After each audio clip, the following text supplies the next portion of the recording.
តើអ្នកដឹងទេមនុស្សស្រីដែលមានលក្ខណៈសម្បត្តិល្អមានចំណុចពិសេសអ្វីខ្លះ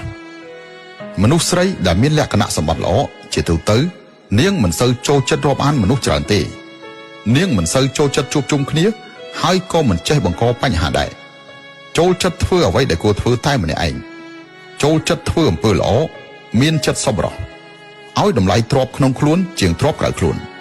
នាងមិនចេះបន្លែបន្លំហើយក៏មិនចេះអួតអាងដែរអ្នកប្រហែលជាគិតថានាងមិនយល់ពីផ្លូវលោកមិនចេះពីទំនៀមទម្លាប់ប្រពៃណីមិនចេះពីសិលធម៌នៃការរស់នៅប៉ុន្តែការពិតនាងជ្រើសរើសយកភាពស្ងៀមស្ងាត់ម្នាក់ឯងដើម្បីសិក្សារៀនសូត្រអភិវឌ្ឍខ្លួននាងបានយល់យ៉ាងច្បាស់នៅហេតុនិងផលនៃការរស់នៅដែលមានសេចក្តីសុខពិតប្រាកដនាងដឹងពីភាពស្មុគស្មាញតែមិនស្មុគស្មាញនាងចេះកលល្បិចតែមិនប្រើល្បិចមើលពីខាងក្រៅទៅនាងហាក់ដូចជាចូលចិត្តនៅម្នាក់ឯងតែតាមពិតនាងបានមើលធ្លុះរួចហើយ